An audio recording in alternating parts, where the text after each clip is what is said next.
ಸಖತ್ ಖಾರ ಬಣ್ಣ ಮತ್ತು ರುಚಿ ಆಚಿ ಚಿಲ್ಲಿ ಪೌಡರ್. ಅಷ್ಟೇ ಅಲ್ಲ, ಚಿತ್ತಾಪುರದಲ್ಲಿ ಆರ್ಎಸ್ಎಸ್ ಪಥಸಂಚಲನಕ್ಕೆ ಅವಕಾಶ ಕೊಡದೆ ಸಂಘಕ್ಕೆ ತಹಶೀಲ್ದಾರ್ 11 ಅಂಶಗಳ ವಿವರಣೆಯನ್ನು ಕೂಡ ಕೇಳಿದ್ದಾರೆ. ಏನೆಲ್ಲ ಅಂಶ ಕೇಳಿದ್ದಾರೆ ಹಾಗಿದ್ರೆ ಅದರ ಬಗ್ಗೆ ಗಮನ ಹರಿಸ್ತಾ ಹೋಗೋಣ. ಸಂಘಕ್ಕೆ 11 ಅಂಶಗಳ ವಿವರಣೆಯನ್ನು ತಹಶೀಲ್ದಾರ್ ಕೇಳಿರೋದು. ಪಥಸಂಚಲನದಲ್ಲಿ ಎಷ್ಟು ಜನ ಭಾಗವಹಿಸ್ತೀರಿ ಅದ್ರ ಬಗ್ಗೆ ತಾವು ಮಾಹಿತಿಯನ್ನ ಕೊಟ್ಟಿಲ್ಲ. ಪಥಸಂಚಲನವನ್ನ ಚಿತ್ತಾಪುರ ಘಟಕ ಅಥವಾ ಜಿಲ್ಲಾ ಘಟಕ ಯಾವುದು ಮಾಡ್ತಾ ಇದೆ ಅದರ ಬಗ್ಗೆ ಮಾಹಿತಿಯ ಅವಶ್ಯಕತೆ ಇದೆ.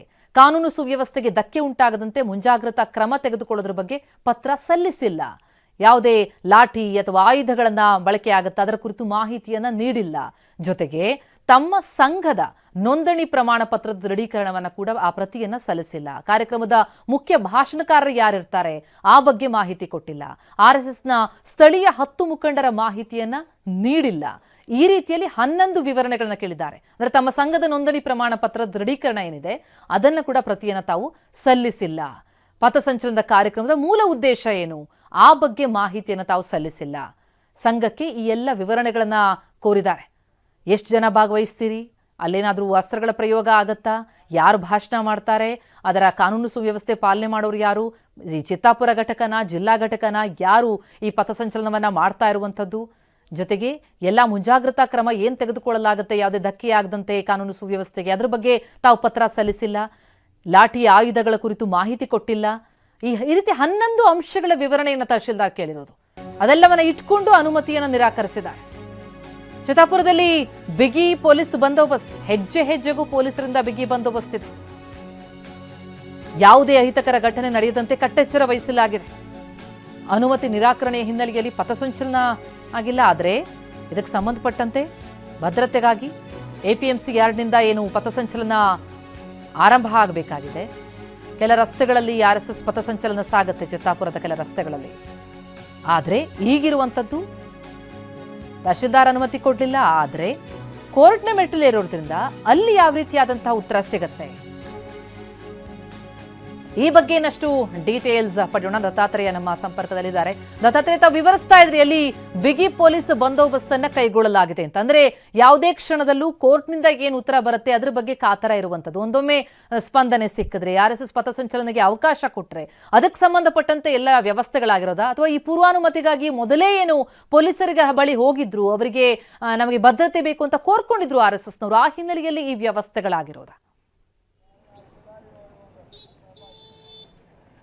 ಪ್ರತಿಮಾ, ಸದ್ಯ 2 ಕಾರಣಗಳು ಅಂತಲೇ ಹೇಳ್ಬೋದು. ಯಾಕಂತಂದರೆ ಈಗಾಗಲೇ ಅಕ್ಟೋಬರ್ 13ರಂದೇ ಏನು RSS ಮನವಿಯನ್ನು ಮಾಡಿಕೊಂಡಿತ್ತು ಪೊಲೀಸ್ ಇಲಾಖೆಗೆ. ನಾವು 19ನೇ ತಾರೀಕು ಅಂದರೆ ಇವತ್ತು ಮಧ್ಯಾಹ್ನ 3 ಗಂಟೆಗೆ ಪಥಸಂಚಲನ ಕಾರ್ಯಕ್ರಮ ಹಮ್ಮಿಕೊಳ್ತೀವಿ ಅಂತ ಏನು ಮನವಿ ಮಾಡಿಕೊಂಡಿತ್ತು ಮತ್ತು ಅದಕ್ಕಾಗಿ ಭದ್ರತೆ ನಿಯೋಜನೆ ಮಾಡಬೇಕು ಅನ್ನುವಂಥ ಒಂದು ಮನವಿಯನ್ನು ಕೂಡ ಮಾಡಿಕೊಂಡಿತ್ತು. ಈಗಾಗಲೇ ಏನೋ ಸಾಕಷ್ಟು ಏನು ಗಣವೇಷಧಾರಿಗಳು ಸೇರ್ತಾರೆ ಮತ್ತು ಇಲ್ಲಿ ಪಥಸಂಚಲನ ಕಾರ್ಯಕ್ರಮ ನಡೆಯುತ್ತೆ ಅನ್ನುವಂಥ ಉದ್ದೇಶದಿಂದ ಜಿಲ್ಲಾಡಳಿತ ಮತ್ತು ಪೊಲೀಸ್ ಇಲಾಖೆ ಸಾಕಷ್ಟು ಭದ್ರತೆಯನ್ನು ನಿಯೋಜನೆ ಮಾಡಿತ್ತು. ಮತ್ತು ಅದು ಸಾಕಷ್ಟು ಯಾವಾಗ ಪ್ರಿಯಾಂಕ್ ಅವರು ಪತ್ರ ಬರೆದರು ಮುಖ್ಯಮಂತ್ರಿಗಳೇ, ಅದು ಸಾಕಷ್ಟು ಇನ್ನೊಂದು ಹಂತಕ್ಕೆ ಹೋಗಿತ್ತು. ಹೀಗಾಗಿ ಸಾಕಷ್ಟು ಜನಸಂಖ್ಯೆ ಸೇರ್ತಾರೆ ಮತ್ತು ಸೂಕ್ತ ಭದ್ರತೆ ಕೊಡಬೇಕು ಅನ್ನೋಂಥ ನಿಟ್ಟಿನಲ್ಲಿ ಈಗಾಗಲೇ ಏನು ಅಂತಂದರೆ ಸಾಕಷ್ಟು ಭದ್ರತೆಯನ್ನು ಮಾಡಿರ್ತಕ್ಕಂಥದ್ದು ನೀವು ಕೂಡ ದೃಶ್ಯದಲ್ಲಿ ನೋಡ್ಬೋದು. ಸಾಕಷ್ಟು ಅಂದರೆ ಸುಮಾರು 100ಕ್ಕೂ ಹೆಚ್ಚು ಪೊಲೀಸರು ಮತ್ತು 2-3 CR ತುಕಡಿಗಳನ್ನು ಕೂಡ ಇಲ್ಲಿ ನಿಯೋಜನೆ ಮಾಡಿರ್ತಕ್ಕಂಥದ್ದು.